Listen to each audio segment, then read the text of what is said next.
समय बीतता जा रहा था और हमारे दोनों कलीग संवाददाता निकलने की फिराक में बिल्कुल भी नहीं थे। तो क्या हाल चाल सभी के। मेरा नाम आदित्य शर्मा। जैसा कि आप सभी को पता है कि आज मेरी संवाददाता का जन्मदिन है। तो मेरे ये दोनों साथी मेरी संवाददाता को सरप्राइज करने की जद्दोजहद में लगे हुए थे और इस चीज की मेरे संवाददाता को बिल्कुल भी भनक नहीं थी। जैसे ही हम लोग अंदर एंटर करते हैं तो हम देखते हैं कि वहां पर कुछ गुब्बारे लगे हुए थे, जिससे मुझे ये पता लगा कि मेरे साथियों का बजट कुछ तगड़ा था। और इधर हमने देखा कि हमारी पांडा बहन अपनी घर वाली हरकतों को बाहर भी दोहरा रही है और इधर मेरा साथी लड़कियों की तरह शर्मा रही है। केक और केक के ढांचे को देखकर अब मेरा शक यकीन में बदल चुका था कि मेरे साथियों का जो बजट है वो बहुत ही तगड़ा है। इधर मेरे संवाददाता की बाजुओं में दम ज्यादा होने की वजह से कैंडल को चलने में थोड़ा सा समय लगा और एक बार फिर से पांडा बहन अपनी बाजुओं का जोर दिखाने में सक्षम रही। जन्मदिन की हार्दिक शुभकामनाओं का नारा लगाते हुए ये सिलसिला आगे चला। फिर केक कट करने की प्रथा को आगे बढ़ाया गया। केक काटने के बाद निब्बा प्रो अल्ट्रा मैक्स वाली प्रथा को भी आगे बढ़ाया गया और केक थोड़ा सा मुंह पर लगाया गया। मुंह पर मेकअप पुट्टी लगे होने की वजह से संवाददाता निशा केक को मुंह पर लगवाने में थोड़ा सा संकोच कर रहे थे। फिर सभी लोगों ने एक दूसरे को केक खिलाकर केक खिलाने वाली प्रथा को भी आगे बढ़ाया। फिर वहां से हम लोग अपने साथियों को लेकर कुछ खाने पीने के लिए निकले। फिर अच्छी सी लुक देने के चक्कर में मेरी पांडा बहन का ऑरा माइनस हो गया। हमारे साथी पीछे रह गए थे, जिसकी वजह से मैंने दोनों की फोटोज क्लिक की और एक वीडियो बनाई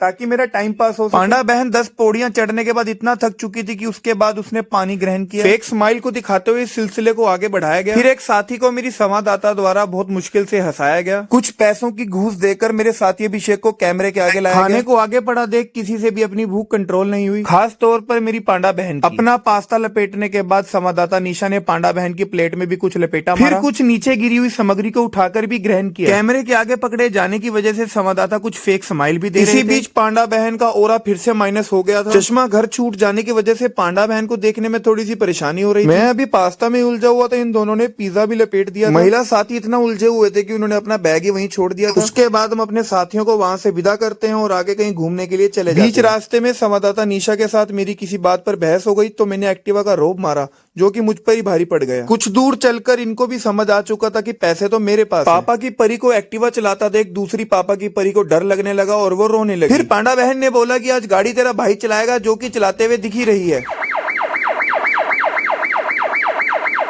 उसके बाद कुछ फोटोज क्लिक करने के लिए हम अपनी लोकेशन पर पहुंचते हैं। पांडा बहन भैंस बाबा की कॉपी करने के चक्कर में कुछ उनकी ज्यादा ही कॉपी कर बैठती है, जो कि बहुत खतरनाक लगती है। कुछ फोटोज क्लिक करने के बाद हम यहाँ से वापस जाने का फैसला ले लेते हैं और पांडा बहन अभी भी भैंस बाबा की कॉपी करने में लगी रहती है। संवाददाता निशा को गिफ्ट देने के लिए घर में खास दोस्तों की फैमिली और कुछ बच्चे आए होते हैं, जिनके लिए बाहर से हम कुछ खाने के लिए ले जाते हैं। संवाददाता निशा द्वारा खिलाए गए रसगुल्ले के बाद मेरी मम्मी को पता चलता है कि मैंने तो अभी चाय में मीठा भी टेस्ट करना है। मेरे खास दोस्त की चाची, वाइफ और बच्चे घर पे आए होते हैं, जो की कैमरे के आगे आने से शर्मा रहे होते हैं। उसके बाद मैं और मेरी पांडा बहन संवाददाता निशा के लिए सरप्राइज किया हुआ केक लेने के लिए चले जाते हैं, जो कि बहुत बढ़िया लगता है। केक लेने के बाद हम घर वापसी की ओर निकलते हैं, जिसके बाद हमें रास्ते में एक डोगेश भाई मिलता है, जिसका एटीट्यूड टू मच था। केक को देखने के बाद संवाददाता निशा ने फिर से वैसा रिएक्शन दिया जैसे मानो इनको गिफ्ट में आईफोन 17 मिल गया। कैंडल को चलाते हुए, जन्मदिन के नारे लगाते हुए, एक दूसरे को केक खिलाते हुए इस प्रथा को फिर से आगे बढ़ाया गया। इतनी कोशिशों के बाद भी बच्चे कैमरे के आगे आने का नाम ही नहीं ले रहे थे। फैमिली के द्वारा दिए गए गिफ्ट्स को देखकर संवाददाता निशा बहुत ज्यादा प्रसन्न थी। उसके बाद मैं भी कैमरे के आगे आया और निशा का ऑरा माइनस करते हुए मैंने केक खाया। अगर केक की बात है तो हम अपने नन्नी को भी कैसे ही भूल सकते थे। उसके बाद संवाददाता और पांडा बहन के हाथों से कुछ अच्छे कर्म करवाए। मैंने अपने संवाददाता को जौन सा जन्मदिन था उतने गिफ्ट तो नहीं दिए, पर जरूरतमंद व्यक्तियों को उतनी ही चीजें खिलाकर अपना कर्तव्य निभाया। फिर माता रानी का आशीर्वाद लेने के बाद हम अपने घर आ गए। संवाददाता को घर वापसी के कपड़े पैक करता देख डोगेश भाई का भी मन बहुत उदास हो चुका था।